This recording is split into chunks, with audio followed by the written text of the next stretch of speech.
అమ్మ జన్మేజయుడు అంటే సర్పయాగం చేశారు అని విన్నాము. అంటే ఎందుకు చేశాడు, ఎవరి కోసం చేశాడు ఆ సర్పయాగాన్ని? ఇది కూడా ఒక ప్రత్యేకమైన కథ. మహాభారతంలోనే దాదాపుగా ముగిసేటప్పుడు వస్తుందన్నమాట. పరీక్షిత్తునేమో ఒక సర్పం చంపేసింది. ఆ సర్పం పేరు తక్షకుడు. ఒక పండు లోపలకు పురుగులాగా దూరి ఒక బ్రాహ్మణుడి చేతిలో పండు రూపంలో పరీక్షిత్ ఎప్పుడైతే తనకి చనిపోవాలని శాపం వచ్చిందో వెంటనే ఒక ఒంటి స్తంభం మేడ కట్టుకుని ఆ పైన కూర్చుని భాగవత కథలు వినటం మొదలుపెట్టాడు. అవి వింటే పుణ్యం, శ్రవణం వలన మోక్షం పొందినవాడు పరీక్షిత్తు. నవవేద భక్తుల్లో ఒక భక్తి పేరు శ్రవణం. ఆ శ్రవణం చేస్తూ పరీక్షిత్తుకు ముక్తి వచ్చేసింది. సరే, ఈ తక్షకుడు అనేటటువంటి పాము ఒక బ్రాహ్మణుడు లోపలికి వెళ్తుంటే అతని చేతిలో ఒక నిమ్మపండులా ఉండి ఈ నిమ్మపండు రక్షణ తీసుకెళ్ళబోతున్నాడు ఇతను. దాంట్లో బొక్క పెట్టుకుని పాము పళ్ళల్లో పాములు ఉంటాయి కదా చిన్న చిన్నవి, ఆ రూపంలో దూరాడు. దూరి ఆ పాము పరీక్షిత్తు దగ్గరికి వెళ్ళగానే ఒక్కసారి పెద్దగా అయిపోయి పరీక్షిత్తుని కాటేసి చంపేసింది. పరీక్షిత్తు చనిపోయాడు. ఈ విషయం తెలిసాక ఎలాగో వెళ్ళిపోతున్నాడని వారం రోజులు ముందరే శాపం గురించి తెలిసింది కదా. జనమేజయుడు పరీక్షిత్తు కొడుకు. ఈ పిల్లవాడిని రాజును చేశారు.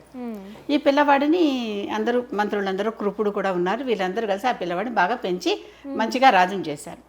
ఎప్పుడో ఒకసారి జనమేజయుడికి తన తండ్రి పాము కాటు వల్ల చనిపోయాడు అని తెలిసింది. తెలిసాక జనమేజయుడు తట్టుకోలేకపోయాడు.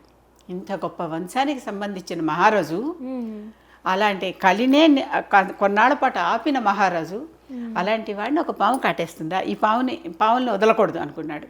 అనుకుని సర్పయాగం చేయడానికి సంకల్పించాడు. వెంటనే గొప్ప గొప్ప ఋత్వికులందరినీ పిలిచాడు. పెద్ద హోమగుండం తవ్వారు. సర్పయాగం చేయడం మొదలుపెట్టారు. ఈ సర్పయాగం చేస్తుంటే పావు వచ్చి ఒక్కొక్క మంత్రం చదువుతుంటే పావులు కట్టలు కట్టలుగా వచ్చి పడిపోతున్నాయి. హోమగుండంలో పావులన్నీ చచ్చిపోతున్నాయి. అసలు పాక్కుంటూ వచ్చేసే పాములు, ఇలా పాములు మామూలుగా పరిగెత్తుకుంటూ వచ్చేస్తాయి కదా, అలా వచ్చి చచ్చిపోతున్నాయి. పైనుంచి పడి చచ్చిపోతున్నాయి. ఎక్కడెక్కడ పాములు, ముల్లోకాల పాములు వచ్చి చచ్చిపోమని మంత్రాలు చదువుతున్నారు. తక్షకుడు మాత్రం రాల. తక్షకుడు అసలు చంపిందే తక్షకుడు, ఈ పాములు కావు. అయినప్పటికీ అసలు తక్షకుడు ఏం చేశాడు, తన మీద ఇలా యాగం చేస్తున్నారని తెలిసి రక్షించుకోవటానికి అని చెప్పి వెళ్ళి ఇంద్రుడిని అడిగాడు. ఇంద్రుడు చెప్పాడు, ఆ మంత్రాన్ని నేను కూడా ఆపలేను, నా వల్ల కాదన్నాడు. ఇవన్నీ మీరు చేయమంటేనే కదా నేను చేశాను ఈ పనులను. నేను అదే దేవతలు ఏదో ఒక డిజైన్ ఉంటుంది కదా, కనుక ఇలా చేస్తే ఇప్పుడు నన్ను రక్షించకపోతే ఎట్లా అని చెప్పి ఈ ఇంద్రుడి సింహాసనానికి ఇలా గట్టిగా చుట్టుకుని పట్టుకున్నాడు. అంటే తక్షకుడే చెప్పాడా తనకి సర్పయాగం చేయమని? సర్పయాగం చేయాలనే ఆలోచన వచ్చింది జనమేజయుడికి. తక్షకుడిని చంపటానికే సర్పయాగం అసలు. ఆ తక్షకుడు పాము మాత్రం రావట్లా. ఎన్నో పాములు వచ్చి పడిపోతున్నాయి కానీ హోమగుండంలో తక్షకుడు పట్టాల. ఆ తక్షకుడు పడాలి. అసలైనటువంటి పెద్ద విషపూరిత నాగనమాట అది తక్షకుడు అనేది. అది రావాలి. అది రావాలంటే చివరికి చూశాడు జనమేజయుడు దివ్య దృష్టితో ఒకసారి చూస్తే, ఋత్వికులందరూ కలిసి చూస్తే ఇంద్రసింహాసనానికి చుట్టుకుని ఉన్నాడు. ఇంద్రసింహాసనాన్ని మంత్రం పీకుతోంది రమ్మని. కదలటల్లా గట్టిగా కూర్చున్నాడు. సింహాసనం కదులుతున్నట్టుగా ఉందన్నమాట. అప్పుడు సహేంద్ర తక్షకాయ స్వాహ అని మంత్రం చదివారు. చదివేసరికి పూర్తిగా ఇంద్రసింహాసనంతో సహా, ఇంద్రుడితో సహా, సింహాసనంతో సహా తక్షకుడు వచ్చేస్తున్నాడు. ఇది అంతా పావులు పడిపోతున్నాయి కదా. పావులకి తల్లి ఎవరంటే మానసాదేవి. ఒక ఋషి ఉన్నాడు, ఆయన పేరు జరత్కారుడు. ఆయన వివాహం చేసుకోకుండా ఉంటే పెద్దలందరూ పూర్వీకుల పితృదేవతలు ఉన్నారు కదా, నువ్వు పెళ్లి చేసుకుని పిల్లలు కనకపోతే మాకెట్లా విముక్తి, నువ్వు పెళ్లి చేసుకోవాలి, పిల్లల్ని కనాలి, అప్పుడు మేము పైలోకాలకి మాకు ప్రమోషన్ వస్తుంది అంటే కింద నుంచి ఒక్కొక్కళ్ళు వస్తూ ఉంటే పైలోకాల వాళ్ళు పైకి వెళ్తూ ఉంటారు, వెళ్తాం అని అడిగితే అప్పుడు నా పేరుతో ఉన్న స్త్రీ దొరికితేనే పెళ్లి చేసుకుంటా అన్నాడు కండిషన్లో. మానసాదేవికి జరత్కారు అనే పేరు కూడా ఉన్నది. ఆ మానసాదేవి నాగుల తల్లి ఆవిడ. ఇప్పుడు కూడా ఎవరైనా మానస అనే పేరు పెట్టుకుంటే ఆవిడ నాగుల తల్లి అనమాట. ఆవిడ్ని పెళ్లి చేసుకుంటాడు. పెళ్లి చేసుకున్నాక వీళ్ళిద్దరికీ ఆస్తికుడు అని ఒక కొడుకు పుడతాడు. ఈ ఆస్తికుడు వీళ్ళిద్దరికీ అంటే జరత్కారులిద్దరికీ కలిపి పుట్టిన కొడుకు. ఈ పిల్లవాడు చక్కగా పెరుగుతున్నాడు, అన్నీ నేర్చుకున్నాడు, వేదవది నేర్చుకున్నాడు, చక్కగా పెరుగుతున్నాడు. మళ్ళీ వీడు కూడా వామనావతారంలో లాగా బాలుడే. ఈ సర్పయాగం చూసి జరత్కారు అంటే మానసాదేవి కొడుకుని ఏమడిగింది, ఇక్కడ వీళ్ళిద్దరికి మధ్యన తల్లి తండ్రి మధ్య కూడా ఒక చిన్న విభేదం వచ్చి విడిపోతారు. జరత్కారుడు ఋషి మానస వీళ్ళిద్దరు విడిపోతారు. కారణం ఏంటి, అతను ముందరే జరత్కారు బోల్డ్ కండిషన్లతో చేసుకున్నాడు. ఆ అన్ని కండిషన్లలో ఒక కండిషన్ ఏంటంటే, నా మాటను ఎప్పుడైనా నువ్వు అతిక్రమిస్తే నేను వదిలేసి వెళ్ళిపోతా, మళ్ళీ నా తపస్సుకు నేను వెళ్ళిపోతా. ఆ పితృదేవతల బలవంతం వల్ల పెళ్లి చేసుకుని ఏదో పిల్లాడిని అన్నాడు అనమాట. అర్థమవుతుంది. ఇక్కడ ఏమైంది, మానసాదేవి ఓ రోజు ఒళ్ళో పడుకున్నాడు ఈవిడికి. పడుకుని నేను నిద్రపోతున్నా, నన్ను డిస్టర్బ్ చేయకు అన్నాడు. అయిపోతుంది, ఎంతసేపటికి లేవడు. సంధ్యావందనం సమయం వచ్చేసింది, లేపకపోతే ఏమో లేపితే ఏమో.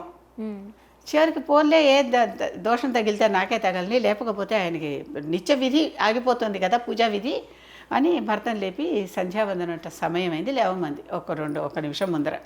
నాకు తెలీదా నేను ఎప్పుడు లేవాలో, నువ్వు నన్ను నిద్ర లేపి నేను చెప్పిన మాట, నన్ను డిస్టర్బ్ చేయదన్న మాటని అతిక్రమించావు కదా, పో నిన్ను వదిలేస్తున్నాను అన్నాడు. ఆయన మళ్ళీ ఆయన కమండలం పుచ్చుకుని ఆయన వెళ్ళిపోయాడు తపస్సుకి.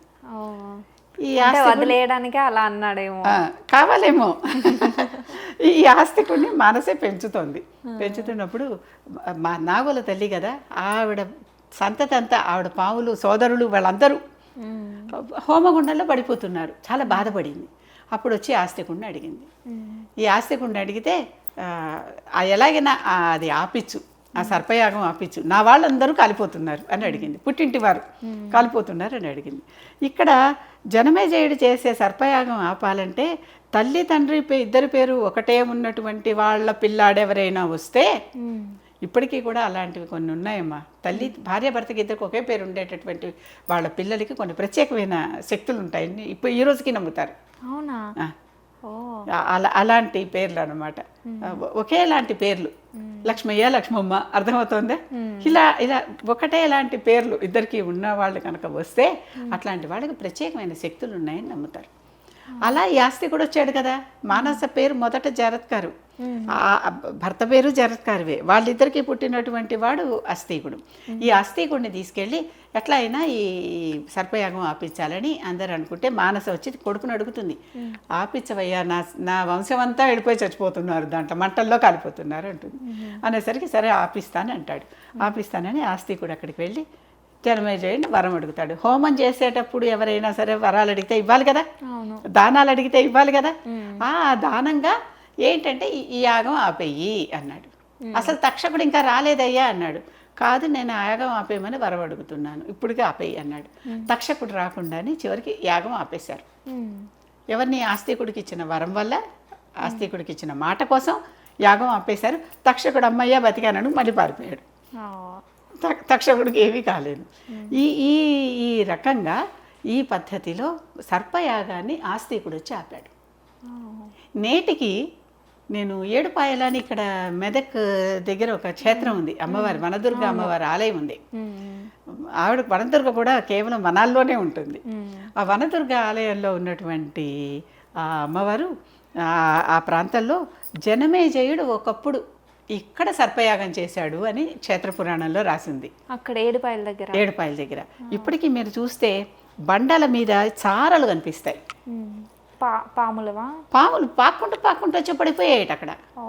పాక్కుంటూ ఆ పాములు పాకిన చారలు కనిపిస్తాయి. ఆ చారలన్నీ వచ్చి అక్కడ పడిపోతున్నాయి. హోమగుండం అయితే ఇప్పుడు లేదు, అక్కడ జరిగింది యాగం అని కూడా అక్కడ క్షేత్ర పురాణంలో చెప్పారు. కనుక అది కూడా అలాంటివి చూడొచ్చు. కొన్ని వరుసగా ఒకవైపు నడుస్తుంటే అక్కడ ఒక చారలాగా పడిపోతుంది కదా. కాసేపు చీవ నడిస్తేనే, కొన్ని చీవల బారెళ్తేనే అక్కడ ఒక చారలాగా. కొన్ని వందల వేల పాములు, లక్షలాది పాములు అలాగ చారలుగా పరిగెత్తుకుంటూ వచ్చేసి పడిపోతాయి. ఎంత చారలు పడిపోతాయి. అవి ఇప్పటికీ ఉన్నాయి అక్కడ. ఇలాంటి చాలా విశేషమైన ప్రదేశాలు కొన్ని మన భారతదేశంలో. అప్పుడంతా జరిగింది అది ఇతిహాసమే, అది మైథాలజీ కాదు, మిత్ కాదు, అంటే కాల్పనిక కథ కాదు. ఇతిహాసం అంటే ఇలా జరిగింది అని అర్థం. సంస్కృతాన్ని సరిగా తెలుగులో ఉన్నాయనేది మనకు కనపడుతూ ఉంటాయి. అటువంటి కథ అక్కడ సర్పయాగం దగ్గర జరిగింది. కనుక సర్పాలు, చాలా వరకు సర్పాలు జాతిలు అంతరించిపోవటానికి, తక్కువ సర్పాలు ఉంటాయని కారణం అదొకటి. అంటే అంతకుముందు ఇంతకన్నా ఎక్కువ ఉండే చాలా. తక్షకుడు ఇప్పటికీ బ్రతికే ఉన్నాడు. తక్షకుడు కొన్ని సర్పాలు మహావిష సర్పాలు ఉన్నాయి. కర్కోటకుడు, అనంతుడు, ఇంకొకటి ఏంటి ఈ వాసుకి, ఇలాంటి మహాబ్రహ్మాండమైన సర్పాలు ఉన్నాయి. ఈ సర్పాలన్నీ కూడా అసలు అలాంటి వాటిని కనుక తలిస్తే ఈ కలి దోషాలు కూడా రావు అని ఒక శ్లోకం కూడా ఉంది. నలచక్రవర్తి చరిత్రలో కనిపిస్తుంది. ఆ సర్పాల పేర్లన్నీ తలుచుకుంటే ఆయనకి కలి దోషం పట్టిపోయింది కదా తర్వాత, కనుక ఆయన కలిని ఎలా అయితే వదులుచుకున్నాడో అలా కలి అందరికీ కూడా వదిలిపోతాడు. శని దోషాలు రావు, కలి దోషాలు రావు అని చెప్తారు. జస్ట్ సర్పాల పేర్లన్నీ చెప్పుకొని తలుచుకుంటేనే. కర్కోటకస్య నాగస్య అని ఒక శ్లోకం ఉంది. ఆ శ్లోకం అది చదువుకుంటే అసలు శని దోషాలు, కలి దోషాలు రావని. అలా అంత పెద్ద ప్రభావం కల పాములు అన్నమాట అవన్నీ. ఇంకా మనం సాగర మథనం అప్పుడు పాముల గురించి కూడా చెప్పుకుంటే కొన్ని పావులు దేవతల చేత రక్షింపబడి, ఒకటేమో విష్ణువుకి పాన్పయింది, ఒకటేమో శివుడికి ఆభరణమైంది. అవును, సాగర మథనంలో కూడా మనకి ఈ పావులు చక్కగా కనిపిస్తాయి. ఈ రకంగా కొన్ని జాతులు చాలా తక్కువైపోవటానికి కారణం, నశించిపోలే, తక్కువ అయ్యటానికి కారణం ఈ సర్పయాగం, జన్మేజయుడు చేసిన సర్పయాగం. కానీ ఒక చిన్న బాలుడు వచ్చి అడిగితే, అంటే యాగ సమయంలో ఎవరినైనా వెళ్ళి ఏదైనా మనకు కావాలని అడిగితే వాళ్ళది ఇవ్వకపోతే ఆ యాగ ఫలితం రాదు. అలాంటి సమయాలు చూసుకుని వీళ్ళు వెళ్ళి వరాలు అడుగుతారు. ఆ మెలక తెలిసిన వాళ్ళు, ఆ సూక్ష్మం తెలిసిన వాళ్ళు అక్కడికి వెళ్ళి ఆ వరం తీసుకుని యాగం ఆపిచ్చాడు చిన్న బాలుడు. తల్లి రుణం తీర్చుకోవటం అనమాట. ఇప్పటికీ సర్పజాతులందరూ ఆస్తికుడికి రుణపడి ఉంటాయి అన్నమాట. లేకపోతే ఇంకా ఎన్ని చనిపోవాల్సిందో కదా. కనుక ఆస్తికుడికి, సర్పజాతులకి ఆ ఆస్తికుడు దేవత. ఇది కదా. ఓకే అమ్మా.